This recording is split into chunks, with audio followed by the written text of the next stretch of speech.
You are standing on a plain in the south of England before dawn. The grass is silver with frost, and in front of you, a ring of stones older than the pyramids waits in silence, the way it always has, the way it has for 5,000 years. You know this place. Everyone does. It has been photographed more than almost any monument on Earth, drawn by children in school textbooks, debated by scholars, walked around by millions of tourists a year. And for a century, we thought we had it figured out. We thought we knew, at least, where the stones came from. Then a laboratory pointed a new kind of instrument at one single slab lying quietly at the center of the circle, a stone so unremarkable that most visitors walked straight past it without a second look. And when the results came back, they didn't just correct a small detail. They placed that stone's birthplace not 15 miles away, not even 140 miles away in Wales, where the textbooks had insisted for 100 years, but nearly 500 miles away at the opposite end of the island of Britain. When the scientists understood what that meant, the room went quiet, because it wasn't a footnote. It was a crack running straight through everything we thought we understood about the people who built this place. Before we get to that stone, it helps to understand why Stonehenge is worth taking this seriously in the first place, and why it isn't really the kind of mystery you'd find in a gift shop paperback about druids and lost magic. Strip all of that away, and what's left is a logistics problem, arguably the greatest one in the ancient world. The tallest stones at Stonehenge, the towering uprights and the horizontal lintels balanced across their tops, are called sarcens, and some of them weigh in the neighborhood of 20 tons, heavier than a fully loaded truck. Chemical analysis in recent years traced most of these sarcens to the Marlborough Downs, a stretch of high ground roughly 15 miles to the north. 15 miles sounds trivial until you imagine dragging a stone that size across open country, up hills, through forests, over rivers, one exhausting yard at a time, with hundreds of people hauling rope in rhythm and 100 more clearing a path ahead of them. That alone would have consumed a staggering share of a community's food, labor, and time. And the sarcens were, in a strange way, the easy part of the puzzle. Scattered among those giants is a second, smaller family of stones known as the bluestones, each weighing somewhere between 2 and 4 tons. More than a century ago, a geologist looked closely at these bluestones and realized they hadn't come from anywhere near Salisbury Plain at all. They had come from the Preseli Hills in southwest Wales, more than 140 miles from the site. That fact alone, confirmed and reconfirmed over the decades, has stood as one of the defining feats of Stone Age Britain. Multi-ton blocks quarried out of a Welsh hillside and somehow hauled or floated across the width of a country to be raised on an English plain. And once you know the bluestones came from Wales, it becomes almost natural to assume everything else that looks similar came from Wales too. Among those bluestones, lying flat and half-buried near the heart of the monument, sits a long, pale gray slab of sandstone known as the altar stone. Nobody actually knows if it was ever used as an altar. That name is a romantic invention from centuries past that simply stuck. The stone runs roughly 16 feet from end to end, and weighs an estimated 6 tons. Today it lies crushed beneath 2 collapsed sarcens that toppled onto it long ago, which is part of why so few visitors ever notice it. It doesn't stand tall. It doesn't draw the eye. For 100 years, it just lay there, and nobody thought to question where it had really come from, because the logic seemed airtight. It was sandstone. It was grouped in with the Welsh stones. So it must have made the same journey from Preseli as its darker neighbors. That assumption went into the books, onto the diagrams, and stayed there largely unchallenged for generations. But assumptions are comfortable precisely because they fit what we already believe, and comfort is not the same thing as proof. In the years leading up to 2024, a small group of geologists began to notice something that didn't sit right. The Preseli bluestones are mostly igneous rocks, hard and dark, born of ancient volcanic activity. The altar stone is nothing like them.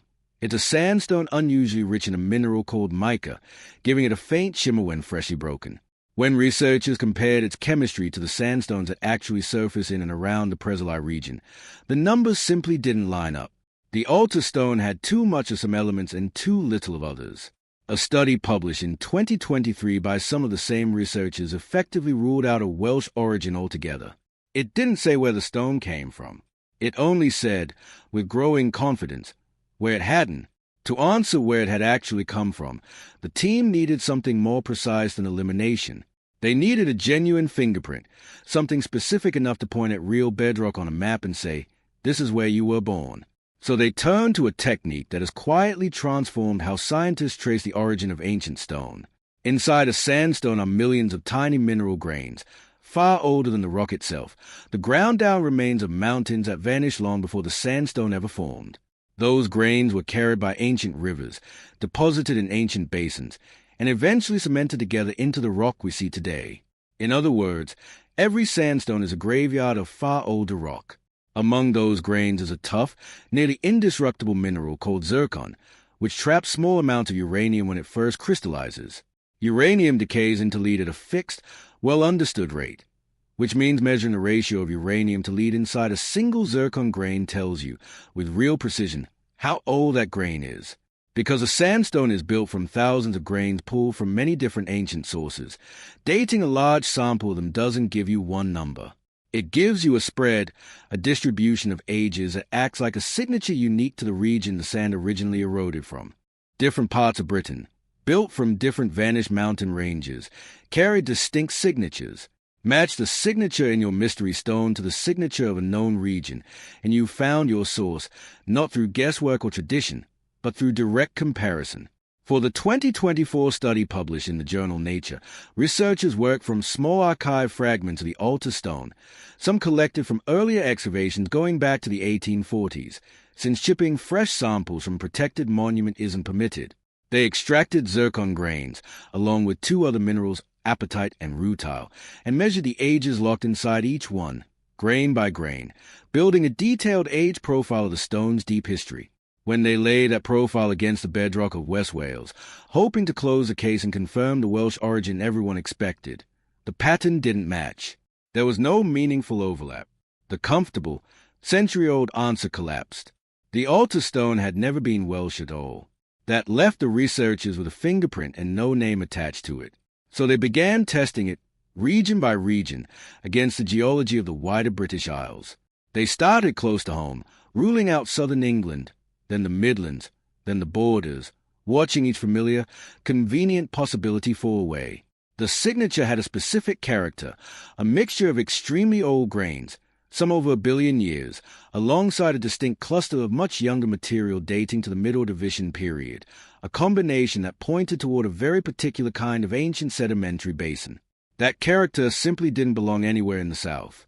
So the search moved north, further than any sensible transport plan would have predicted, until the pattern converged in the Orcadian Basin, a vast expanse of old red sandstone in northeast Scotland, a region that stretches toward the Murray Coast and includes parts of the Orkney Islands.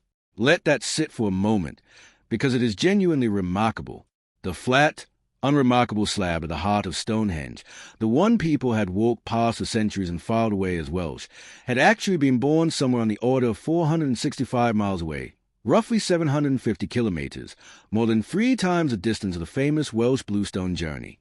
This was a 6-ton block of stone, moved by people with no wheels built for that kind of load, no draft animals capable of hauling it, no iron tools, and no written language to coordinate the effort. University of Exeter archaeologist Susan Greene, who wasn't involved in the research, put it plainly when the study came out. It was a surprise that the stone had traveled so far. There is no way to make a result like that feel ordinary. When the altar stone was believed to be Welsh, it fit neatly inside an existing narrative, the story of the Presley Bluestones, a journey that was already extraordinary but at least imaginable within what we knew. The Scottish result didn't fit inside that story. It broke the frame entirely. It meant that whoever built Stonehenge wasn't simply reaching into the next region over. They were reaching the length of the entire island, coordinating a journey across territory occupied by dozens of different communities who likely didn't share language, a culture, or a single leader, all to bring one specific stone to one specific place. And that shift changes the question completely. It stops being a matter of correcting an old textbook and becomes something much larger. How do you move 6 tons of sandstone across roughly 750 kilometers of Neolithic Britain? And underneath that, a deeper question still. Why did it matter enough to make the effort, when plenty of usable stone sat far closer to Salisbury Plain? Researchers still don't have a settled answer on the how. The Nature Studies authors were candid about that from the start. An overland route would have meant crossing rivers, wetlands, forests, and the territory of countless separate communities, a corridor of cooperation stretching the length of the country. A sea route, Hugging the coastline and riding the tides around headlands and into estuaries would have demanded serious maritime skill and knowledge passed along the shore from group to group. Most of the researchers involved currently lean toward the idea that the stone traveled at least partly by sea, given how difficult an unbroken overland haul across the Scottish Highlands and the length of Britain would have been. But they've been careful to say this remains an open question rather than a settled fact. It's also worth being honest that not every scientist is fully convinced human effort explains the entire journey. Some geologists studying the paper have raised the possibility that Ice Age glacier may have carried the stone, or part of its journey, southward long before people ever touched it, meaning the builders might have found it already much closer than Scotland and simply put it to use. That alternative hasn't displaced the primary finding, but it's part of the honest scientific conversation happening around this discovery, and it's a reminder that even a landmark result like this one is still being argued over by the people who made it.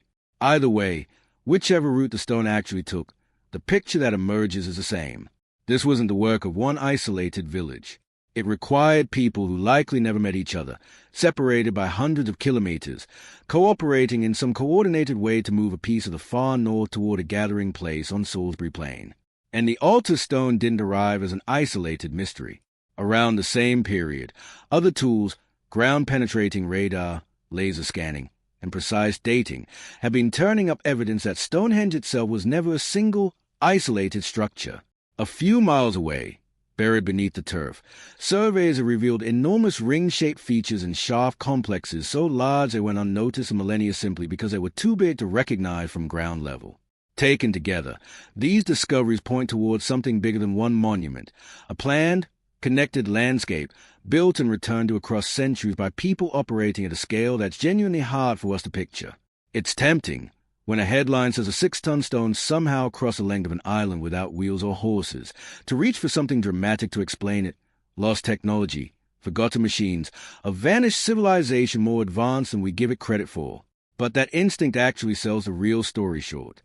There is nothing in the geochemistry or the archaeology that points to anything but human beings, patient, resourceful, and remarkably well organized, who wanted something badly enough to move a small mountain of stone across the length of a country using rope,